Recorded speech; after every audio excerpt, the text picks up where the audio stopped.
Hello everyone, I welcome you all to the fifth online lecture of the course, Experimental Methods in Thermal Engineering. In the previous lecture, we completed our discussion on the dynamic response of a first order system. So in today's lecture, we will try to see the response of a second order system.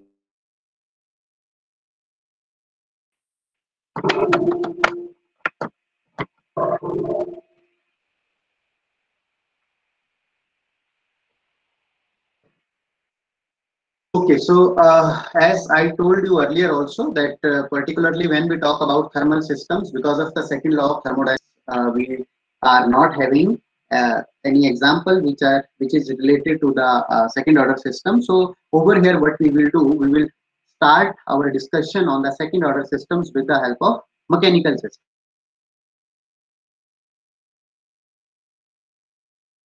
Mass M over here, one spring, and then we are having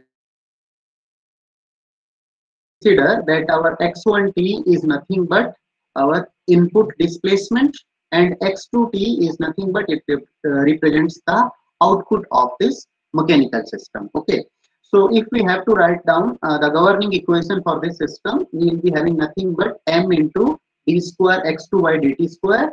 So this is nothing but the inertial portion, and that will be equal to spring force, which is k into x1 minus x2, plus for the damper we will be having c into dx1 by dt minus dx2 by dt. Okay, so I have already told you that x1 is our input function and x2 is our output function. So now we will rearrange this equation. So upon rearranging x2 terms, all output terms we have kept on left hand side, and all the terms which are having formulation associated with x1, that I have kept on the right hand side. Okay, so now for this input function I may have different types of inputs. I may have step input, I may have ramp input, or I may have harmonic input. Okay, so let me just simply take an initial condition that we are having one harmonic input function which is nothing but equal to x naught cos omega 1.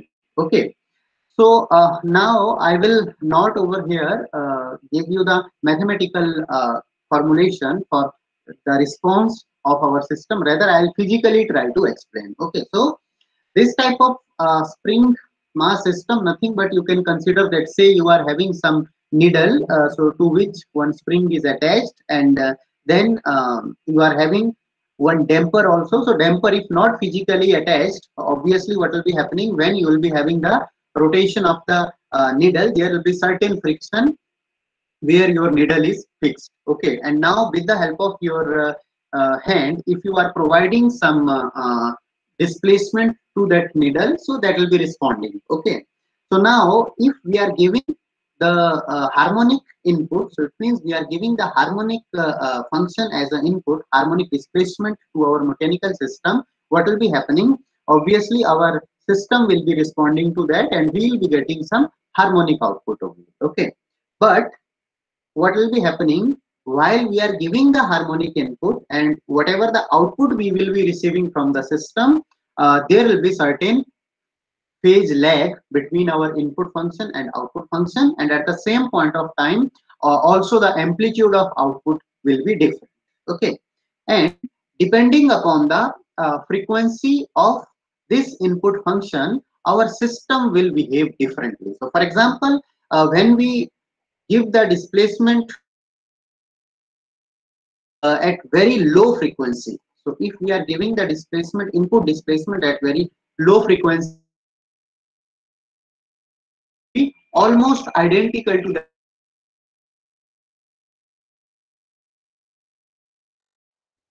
in our input function and output function. However, if we keep on increasing the frequency of the input function, in that case what will be happening, there will be significant difference between the phases, as at the same point of time there will be significant difference between the amplitudes also. Okay, so now over here the system which I have explained here, nothing but we are giving some displacement input and we are getting some displacement output. Okay, so this is a very specific case when where our input and output are of same physical nature.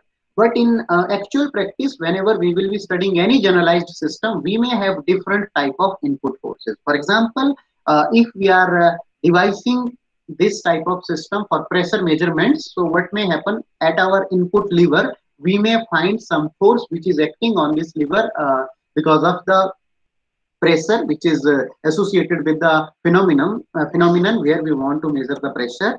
Okay, so at the same point of time, if you are having some mechanical system, say the response of some beam or some column will be giving you the input excitation, and based on that your system may behave. So what we will be doing in order to make it generic, now we will not take this displacement as input function. Rather, I have taken one generalized force function f of t, which is nothing but equal to f naught cos omega 1t. Okay, so this force may be because of the any physical quantity. Okay, so either it may be because of pressure, or it may be because of the temperature induced fluctuation. So we may have any type of fluctuation. Okay, and we are having the mechanical system, same system. So mass, spring and damper, and output is nothing but displacement of the mass. Okay, so for this type of system, if we write down our governing equation, that will be nothing but m into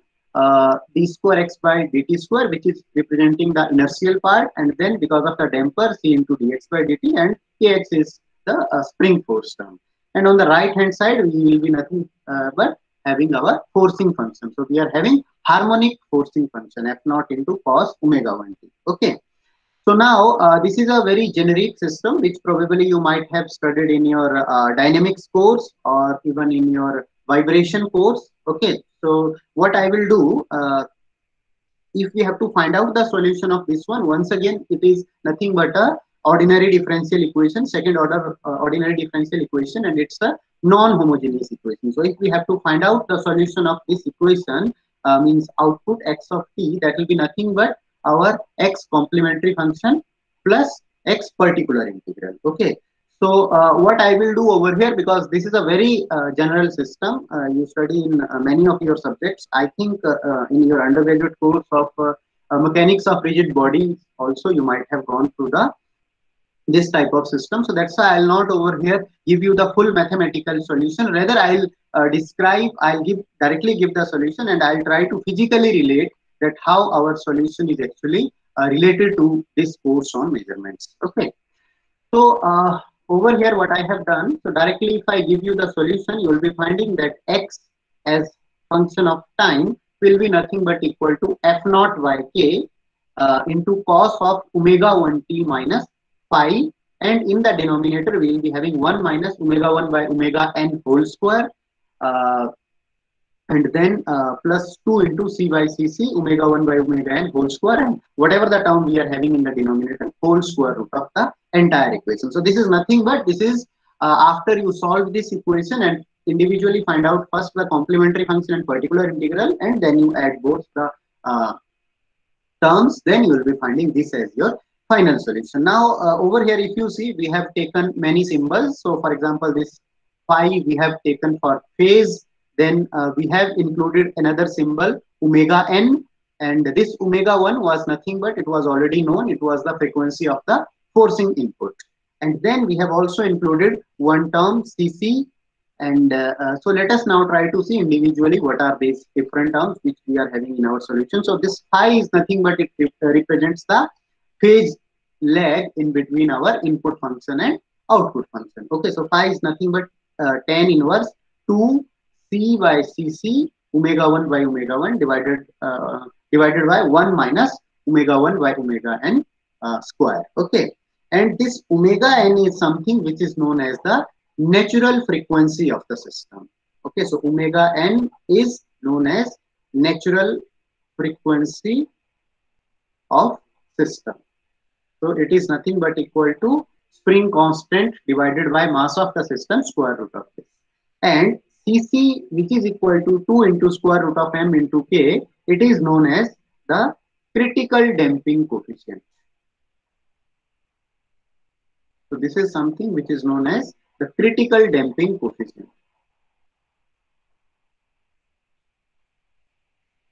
Okay.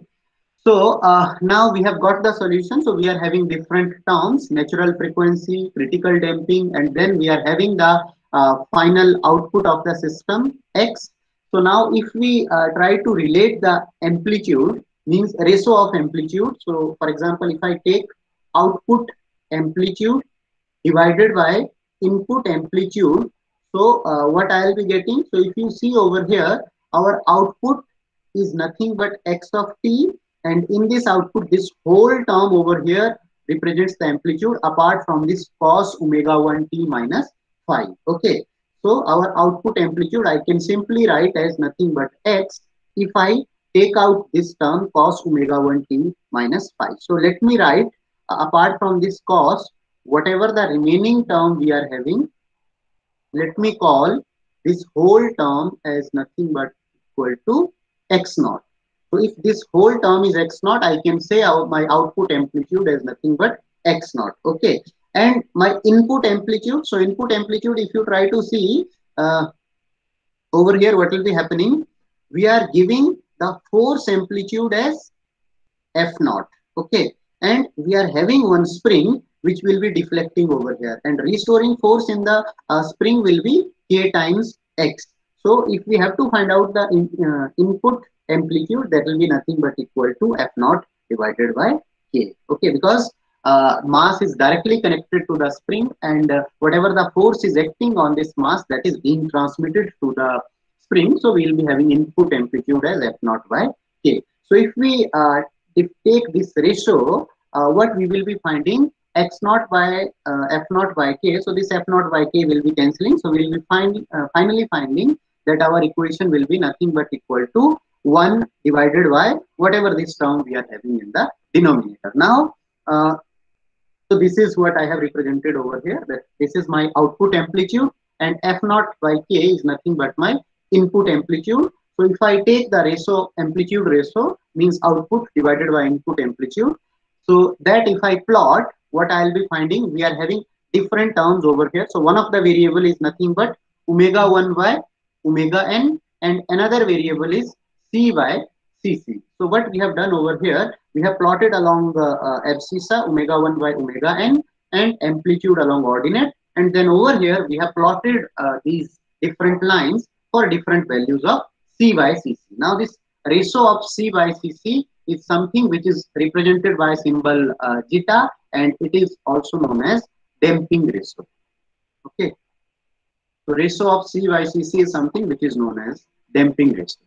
Now from this curve, we can get significant information. So you can see over here that this is nothing but represents the ratio of omega 1 by omega n. So this point where your ratio of omega 1 by omega n is equal to 1, this is nothing but your frequency of the input signal is becoming identical to that of the natural frequency of the system. Okay. So you can see that if we are not having any damper included in our system, so it means if damper is not there, our zeta value, which is nothing but ratio of c by cc, it will be equal to 0. So when we are not having any damper, at that time we can see that at low frequencies, our whatever input amplitude we are giving, same amplitude we are receiving from the system.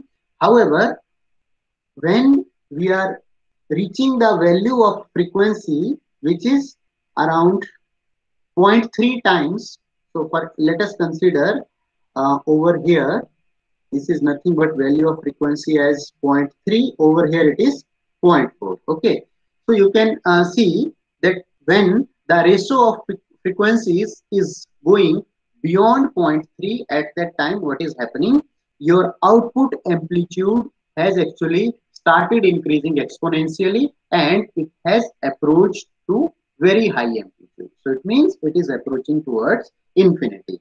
And at a frequency, when your frequency of the forcing input is becoming identical to that of the natural frequency of the system, at that point you will be finding that your amplitude, output amplitude of the system is approaching to infinity. Okay, and after your frequency of the forcing function has increased beyond the natural frequency of the system, at that time once again your amplitude has decreased. Okay, so it means at corresponding to c equal to cc, what is happening, your output amplitude is approaching to infinity.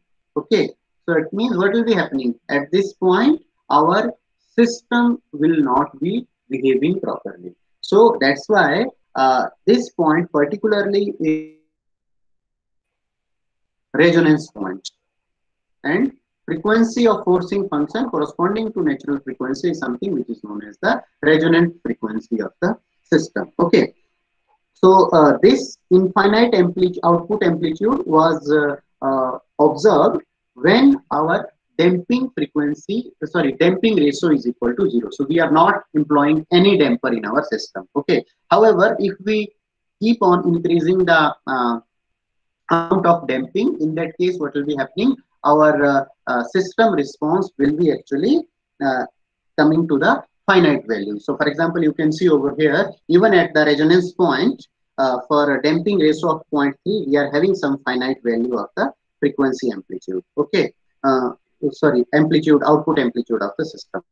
So, with increase of damping, you can see when you are increasing the damping, our system response or output amplitude of the system is actually decreasing. So, you can clearly see over here that till the frequency of 0.3, particularly when our damping ratio means value of zeta is greater than 1, for that we are having the ratio of output amplitude divided by input amplitude as nothing but equal to 1. And if we are having if we are going beyond the frequency of forcing function beyond 0.3, in that case when value of zeta is when value of zeta is, so this I have written over here wrong, so this was corresponding to zeta less than 1. And when value of zeta is less than 1 and we are going beyond the beyond the frequency of 0.3, in that case what will be happening? There will be amplification in output amplitude of the system, and for higher values of the frequencies beyond the natural frequencies of the system, we will be having decrease in output amplitude of the system.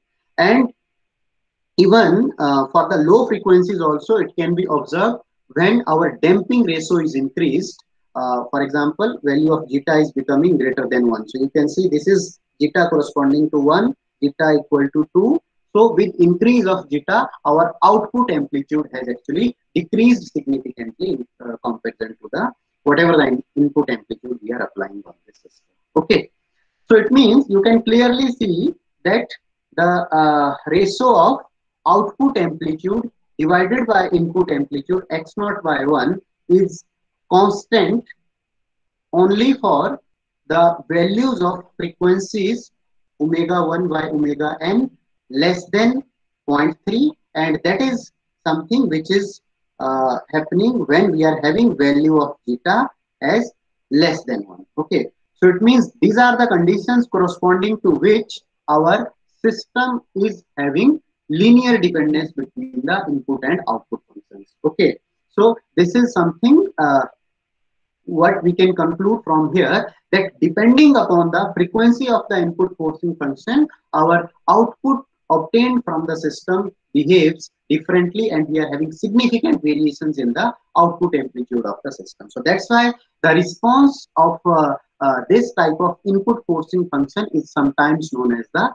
frequency response of the system. Okay, so particularly whatever we are plotting over here, this is something which is known as the frequency response of the system. Why it is called as frequency response? Because it is significantly governed by the frequency of the input function. Okay, and this frequency response has shown the linear dependence between the output and the input function, particularly within the range of frequencies less than 0.3 and when the damping value is less than 1. Okay, then this is the curve which is for the second variable, so which is nothing but our phase angle. Phase nothing but it represents the phase lag in between our input function and output function. So you can see over here, this line is corresponding to the zero damping. C by Cc is 0, and when we are having the different values of damping, variation of the phase angle is shown over here. Okay. Then let us also try to see some important characteristics of the system. So now we will try to see the response of the system to step input. So for example, if we have given some input and it is having nothing but simple step input we are having over here. So when we will be getting output of the system, we will not be having the suddenly we will not be able to achieve our value equivalent to that of the step input. Rather, there will be certain lag in between the input and output. Okay. So the time within which we are getting the value of output in the range of 90% of steady state value, that is something which is called as the rise time of the system. So over here, this time over from this point to this point, I can call this as nothing but the rise time of the system. Okay.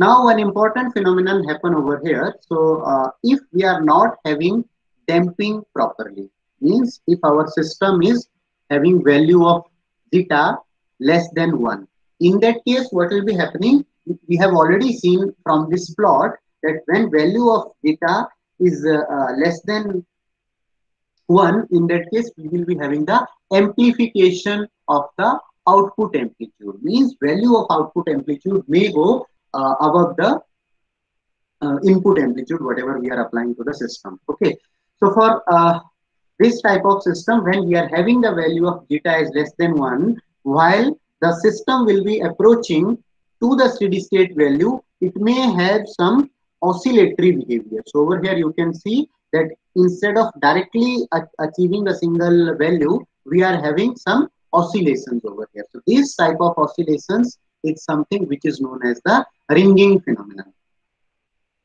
Okay, so these oscillations are known as ringing behavior of the system, and this type of ringing behavior is particularly obtained for values of zeta less than 0.7, because and from here we are getting the value of zeta. So this you can see over here. So when the value of zeta is equal to 0.7, at that time you can see that our ratio of output by input is always having value less than 1, and when our critical damping ratio, damping ratio is going less than 0.7, in that case we may have amplification of the amplitude. Okay, so this type of phenomenon where we are having the oscillations before reaching to the steady state behavior, we call this type of behavior as nothing but ringing phenomenon, and the frequency of these ringing oscillations will be nothing but equal to omega n into 1 minus c by cc whole square and square root of the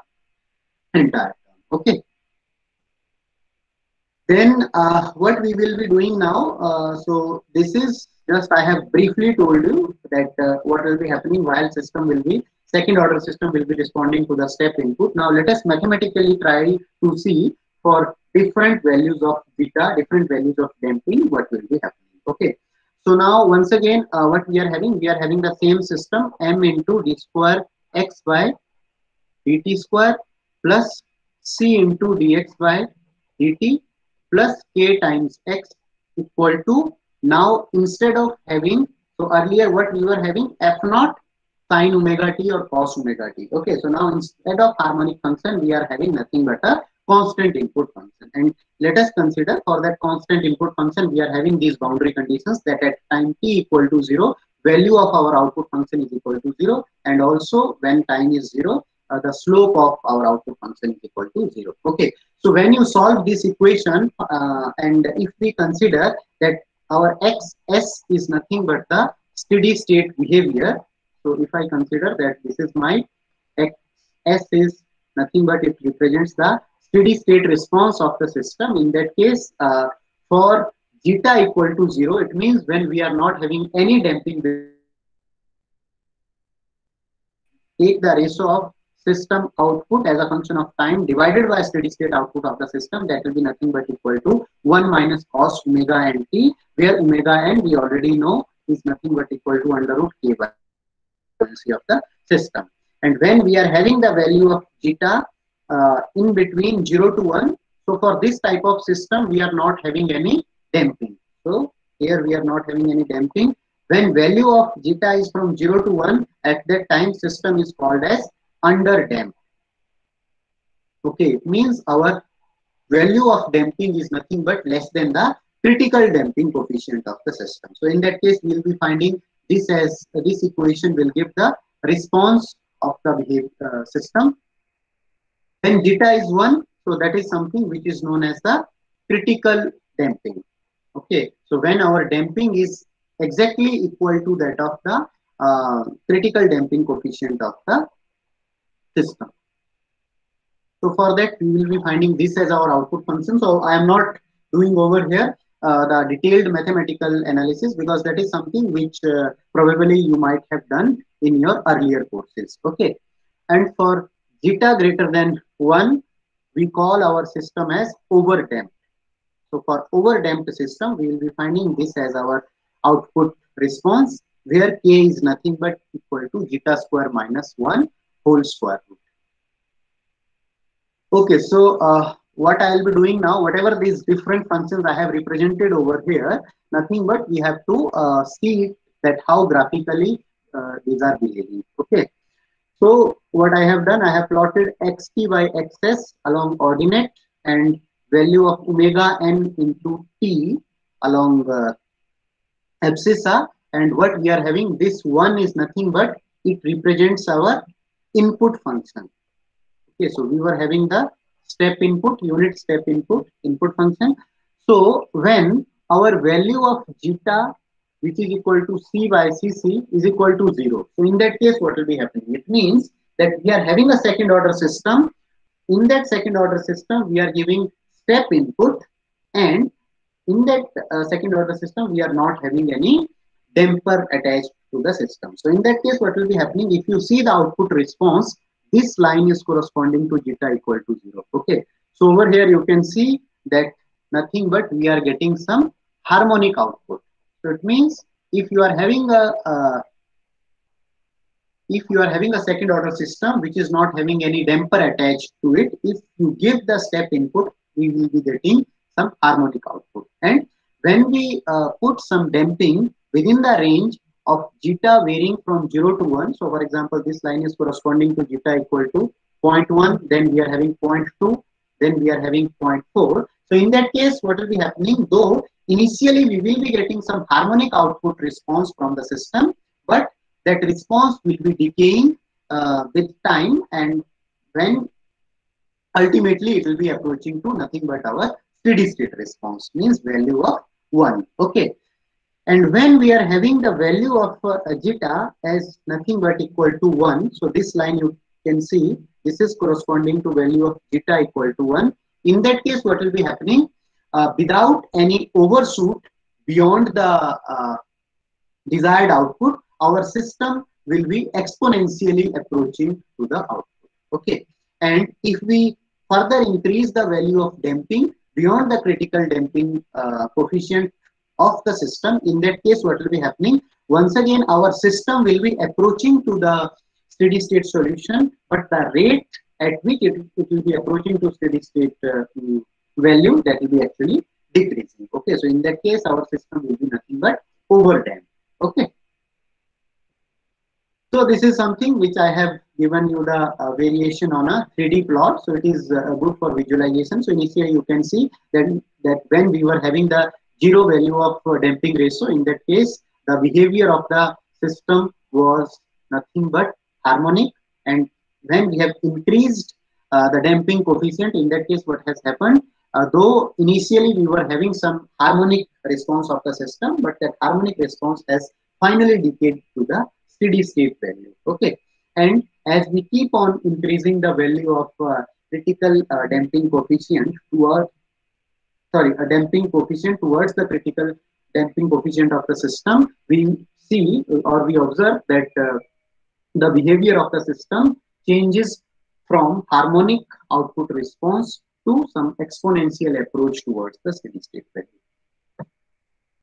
Then, so system response, I have already described you about the frequency response. So over here, we are specifically talking about linear frequency response. So when we are having a system, and if we want to have good response from that system, the ratio of output amplitude to the input amplitude should remain same over the desired frequency range where we want to do the measurement. So if the ratio of output to the input is constant, in that case we can clearly say that nothing but output is actually linearly related to the input function. So that's why this type of response is called as linear frequency response, and that is something which is desired. And while we design any of the measurement instrument, for example a pressure sensor or a temperature device, we always try to design the system so that it should give us linear behavior within the desired range of its operations. Okay.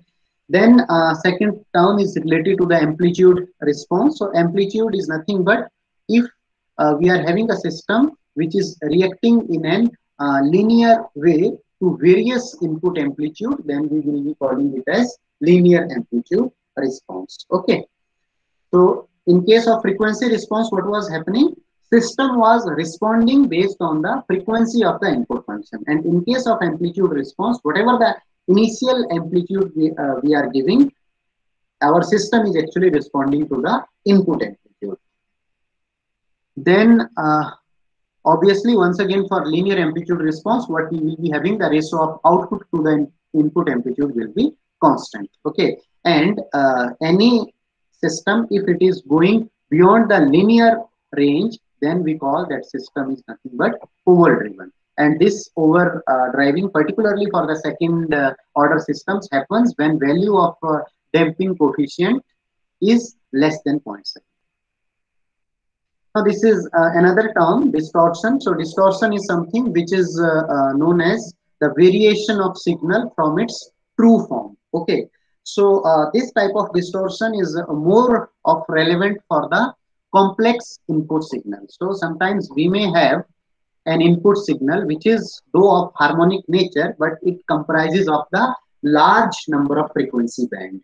Okay, so if we are having any input signal which consists of large number of input frequencies, in that case what will be happening, while the system will be giving us output, obviously because it comprises of large number of frequencies, so it cannot have linearity over the entire band of the frequencies. So whatever the output we will be obtaining from the system, it will be actually deviating slightly from the input signal. Okay. So over here, just to give you the visualization that what type of distortions happens when we are having the signal distorted either depending upon the phase or depending upon the frequency. So you can see over here this black colored line nothing but represents our true signal, and if we are having frequency distortion, then whatever the long dashed lines I have shown over here, this represents the frequency distorted signal, and second small dashed line, this represents the phase distorted signal. So in case of phase distortion, what will be happening? Your amplitude of the signal will be remaining almost same, but you will be having difference between the input phase and the output phase. However, in case of frequency distorted, our phase may also change, and at the same point of time, we will be having the distortions in the amplitude of the signal also. Okay. So that is something which happens in very complicated input devices where our input system comprises of large band of frequencies. Then one important term is here, which is particularly related to the electrical systems, that is known as impedance matching. So let me briefly tell you what is impedance matching. So for example, we are having a system which is having voltage of E, and its internal impedance is equal to Ri, and it is having two terminals which we can connect to a load resistance. So what we have done over here we have connected this some across some load resistance. So now for example, through this entire circuit I current is passing, and whatever the voltage we are getting across these terminal points A and V, so what will be happening? Voltage across terminal points A and V will be nothing but equal to current, if I is the magnitude of the current, I times load resistance R. Okay. So if we have to determine the value of I, so you can see over here nothing but our input source voltage is E, and total resistance of the circuit, if you want to find out, Ri is nothing but internal resistance and R is the load resistance, and both these resistances are connected in series. So in that case, value of I will be equal to input voltage E divided by Ri plus R. Okay. So if I replace the value of I can relate voltage signal across terminals A and B will be equal to E divided by Ri plus R multiplied by R. Okay. So over here you can see that this EAB represents the voltage across the terminal points A and B, and E is nothing but the voltage of the input source. Now, if our internal resistance or internal impedance of the source is very small in comparison to the output resistance, in that case what will be happening, value of Ri plus R will be nothing but nearly equal to R, and we will be finding that our voltage of the source will be equal to the voltage whatever we are obtaining across the terminal points A and B. Okay, so this is something. From here we can see that if we have to measure the voltage of any source, whatever the voltmeter we are employing for measuring that input voltage of the source, the resistance of that voltmeter should be, or impedance of that voltmeter should be very large in comparison to the internal impedance of the source. So that's why if you see in our electrical labs, we are having voltmeter for measuring the voltage, output voltage. So if you see, generally the impedance of these voltmeters is generally greater than 10 mega ohm. Okay, why? Because whatever the internal impedance of the source is there, it should not have significant drop of voltage within the internal impedance, and it should not give us the wrong reading. So that's why the impedance of the voltmeter is very large in comparison to the impedance of the source wherever we are measuring the voltage. Okay.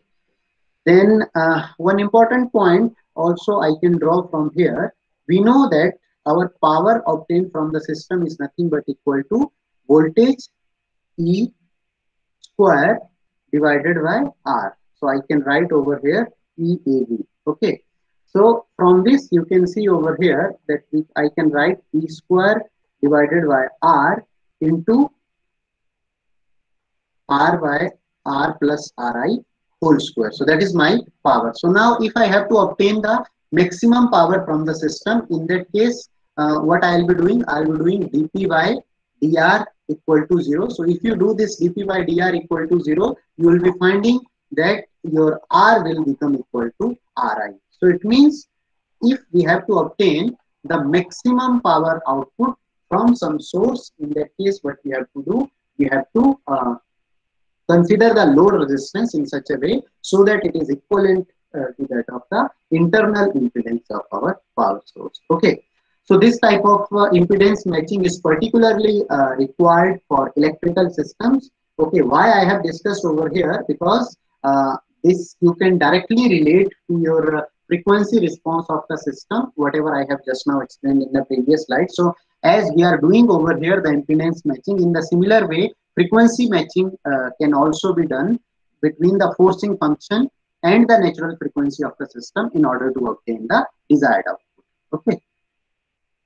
Then one more mathematical concept I will try to discuss over here. So that is something which is known as Fourier analysis. So probably you all are aware of Fourier series. So generally what we do in case of Fourier series, it is nothing but the combination of sine and cosine functions which is used to obtain any arbitrary function. So general description of the Fourier series is a0 plus a1 cos x plus a2 cos 2x. So all the different cos terms we are having. Then similarly we are having the sine terms over here. Okay. So I will discuss this concept of Fourier series at little bit faster pace, because I think all of you are know about the concept of Fourier series. So just I would like to give you some key features that how Fourier series can be employed to obtain the different forcing functions. Then in the another form or some compact form, I can write this first equation using summation symbol, and varies from 1 to infinity an cos nx plus bn sin nx. Okay. Then if we have to find out the coefficients, what we will be doing, because it comprises of cos functions and sine functions, so obviously the total time period of the signal will be 2 pi. So we may integrate this equation from minus pi to pi. Okay, and then we can find out the values of different coefficients. So as sine and cos will be having integration from minus pi to pi equal to 0. So that's why we will be only having the a naught term in our integration. Okay. So from here we can find out a naught is nothing but equal to 1 by 2 pi times minus pi to pi yx dx.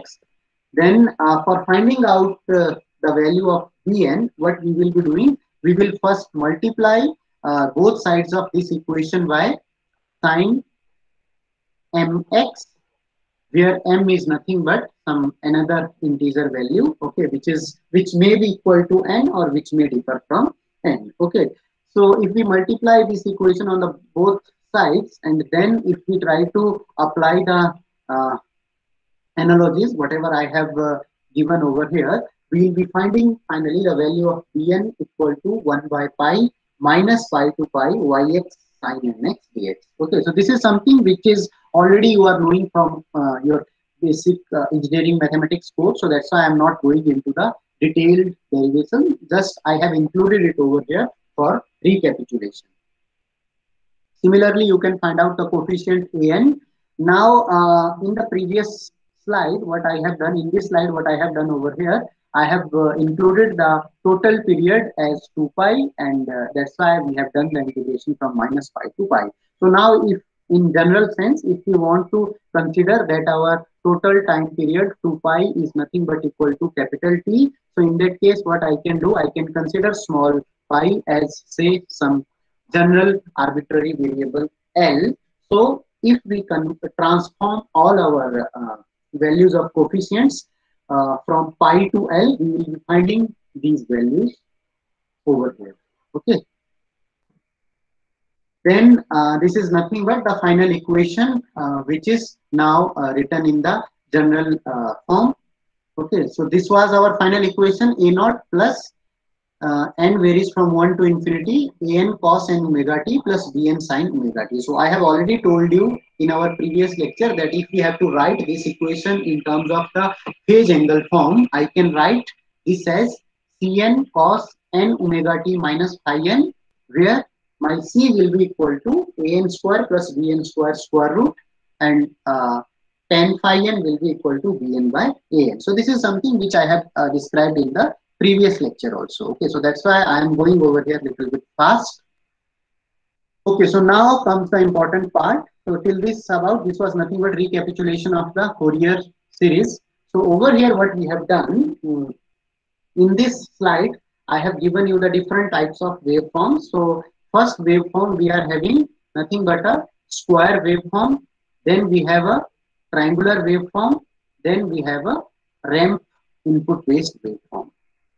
So for triangular waveform, if you want to, for square waveform, if you want to write down the mathematical equation, so mathematical formulation will be nothing but equal to A when we are having the value of x between 0 to w, and it is 0 for x less than 0 and equal to 0 for x greater than w. Then for this second type of waveform, so this type of waveform is called as sawtooth type waveform. So for this, we will be having the formulation as 2a by w into x when it is varying from 0 to w by 2, and minus 2a by w into x plus 2a when it is varying from w by 2 to w. Okay. And for the third one, nothing but this portion only will be serving the purpose when it is varying from 0 to w. Okay. So these are now different input waveforms which we can apply on our system. Now let us try to see that how with the help of Fourier series we can generate this type of waveforms. So first let us try to see the Fourier series approximation, particularly for square waveform. So this is our mathematical equation for the square waveform. Now if we substitute this equation, so nothing but our y of x equal to a. So if I substitute this into the general equation of coefficients an, bn and an, finally I will be finding that bn is equal to 2a divided by n pi into 1 minus cos n pi x divided by w. Okay. So from here we can see when the value of n is odd, In that case, this term will be equal to 0, and we will be finally finding that Bn is equal to 4a divided by 2 pi. And when value of n is even, in that case, this cos term will be equal to 1, and we will be finding 1 minus 1 is equal to 0. So finally, because other coefficients a0 and an will be equal to 0 for this square waveform. So what finally we will be getting, that our output yx is equal to 2a divided by pi. So 2a divided by pi is coming from here, and n will be going inside the summation. So summation of n when it is changing from 1 to infinity. Now already we have seen that when our n is odd, in that case the value of this function will be equal to 2, and when our n is even, in that case value of this function will be equal to 0. So now what we have to do, we have to write this mathematical form in such a fashion so that for the even values of n we are getting 0, and for odd values of n we are getting 2 from here. So that's why what we have done, I have written over here minus 1 raised to power n plus 1 plus 1. So in that case what will be happening, when the value of n is 0, when the value of n is 1, in that case we will be finding 1 plus 1 will become 2, and this whole term will be equal to positive. So we will be finding over here 2, and when value of n is equal to 2, in that case we will be finding this will become negative, and 1 minus 1 will become 0. Okay, so this whole term over here represents our coefficient Bn, and then in our final Fourier series with this coefficient Bn we will be having sine n pi x divided by w. Okay, so now if I further simplify this equation in some another form, where I am considering that my n is equal to capital N is 1 plus n divided by 2. So in that case my equation will take this following form. Okay, so now what we want to do, this equation we want to now plot for different harmonics. Okay, so this over here is nothing but we are having equivalent to sine omega t. So this part n pi x by w, this is nothing but this represents the frequency of the signal. So for different values of n pi x by w, because over here we are having n as integer, so when we will be changing the value of n, our value of frequency will be changing. So what we want to do now, for different values of frequency, we want to see that what our equation is giving the final solution. Okay, so that is what I have done over here.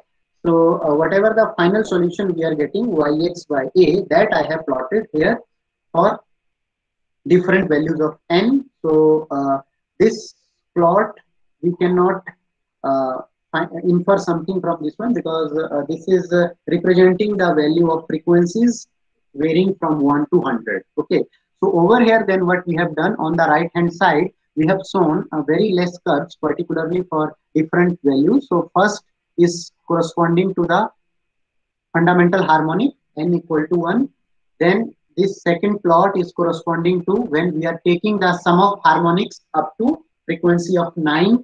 Then when we are taking the sum of harmonics up to frequency of 19, and like this we have actually gone till maximum frequency of 99. So you can see that when we are taking the lesser number of frequencies in our Fourier series approximation, our signal is deviating significantly from the whatever the signal we want to approximate.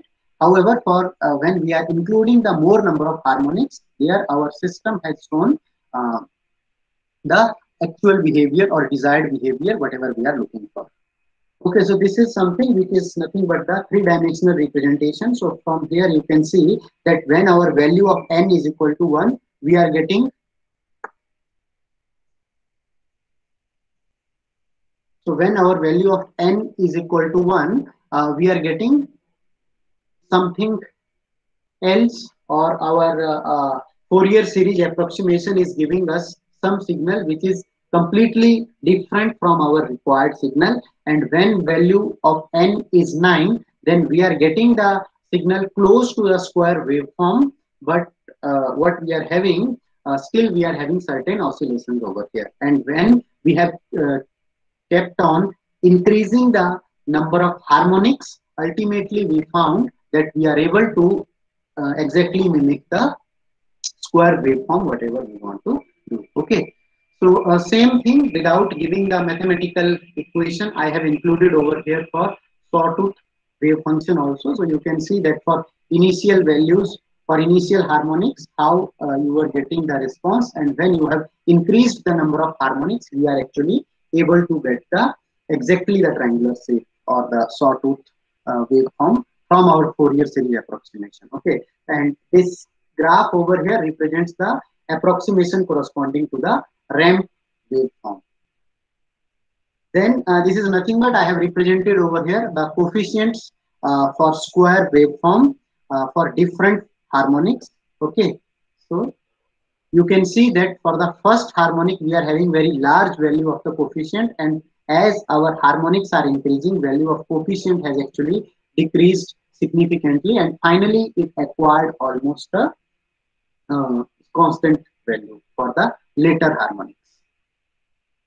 So this is nothing but this portion is not very much related to the course, means it is related to the course, but whatever the content we will be discussing in future, we will not be using much of this. The only idea to include this portion over here was that if we are having any arbitrary signal, that arbitrary signal, say it is in the form of displacement time, temperature time, or velocity time, that arbitrary signal with the help of Fourier series approximation can be converted into the frequency harmonic signals. Okay, so that is something the main idea, because what we have done majority of the time when we analyze the system, we apply the fast Fourier transforms to analyze our system. So what we can do, we can represent our input signal, whether it is in any of the physical form, we can approximate it with our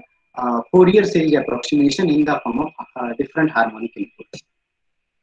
Okay, so then one final topic I would like to discuss over here, that is on experimental experiment planning. So it is a very theoretical topic. So probably if you go through the textbook also, you can read directly from the book itself. So what we are having in this topic, that when we plan for any experiment, what are the different things that we should think of? Okay, so the very first important point is, while we are planning to design any experimental setup, we should be clear of the idea that what are the primary variables that we need to investigate. Okay, then what control must be exerted on the experiment. For example, if you are doing an heat transfer experiment, now in case of heat transfer experiment, say one day you have done experiment in the surrounding temperature of 50 degrees, next day you have done the experiment in surrounding temperature of 70 degrees, and the very next day you did the experiment in the surrounding temperature of minus 10 degrees Celsius. So obviously what will be happening, because heat transfer system will be adapting differently to the different surroundings. So that's why we have to also clarify in the starting itself that what should be our control variable. So majority of the time for heat transfer experiments, temperature is our control variable. Okay, then we should also know about the ranges of the primary variables which we want to measure. Okay, then we should also be knowing that how many data points should be taken in the various ranges, and obviously the data information about the number of data points depends upon the accuracy of the instrument also. If your instrument is very accurate, then obviously the less number of data points will also be serving the purpose. If we are not having accuracy in terms of the instrument from which we are taking the measurements, then we have to go for the large number of data points, so that all our errors are actually being nullified while we are averaging we are taking the average value of the signals. Then we should know the accuracy of the instrument. We should also, if we are having the dynamic measurements, then we should know the frequency response of the instrument. Then we have to also consider in the planning stage itself that whatever the instruments we are planning to use in our experimental setup, whether these are commercially available or we need to design these instruments. Okay, Then we should also know about the safety precautions. Okay, what are associated with the experiments. For example, if you are designing any system or designing any experimental setup where you are having the requirement of some hazardous chemicals, so you have to take care of that you are having the proper provisions for taking out the fume etc out of the uh, experimental facility when you are developing it. Okay, then you should also know about the financial resources. For example, you have decided to use some equipment which is very costly, but you are not having the funding available for that. So sometimes financial constraints are also very much important while deciding and planning for the experiments. Okay, then we should also know that what are the provisions which we are having for recording the data. For example, whether you want to use the data acquisition system or if your experiment is of steady nature, in that case, we need not to even go for the data acquisition system, and just recording the value at any instant will be serving the purpose. Okay.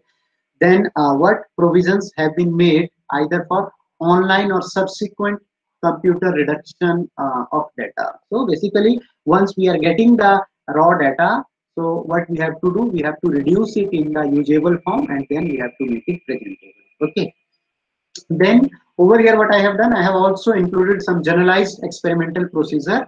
So generalized experimental procedure comprises of three different stages: preliminary stage, intermediate stage, and the final stage. So preliminary stage is nothing but this is the stage at which we first decide that what experiment we need to do, then what are the physical parameters that we need to measure. Then we go here for literature survey also, and based on the literature survey also we find that what parameters will be available from analytical results and what are the parameters for which we need to perform the experiments. Okay, then in our intermediate stage what we do, over here basically comes the actual task where we go for the deciding the physical variables, ranges of their measurements. We also decide what instruments we want to purchase, and then we also procure the instruments, then arrange the different instruments in order to make our complete system. Then we calibrate our different instruments which we have been employed in the system,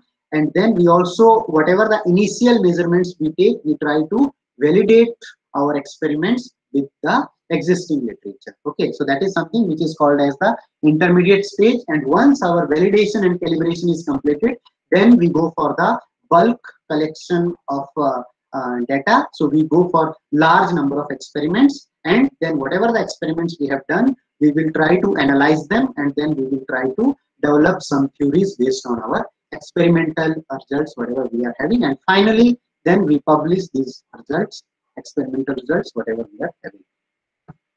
Okay, so with this I will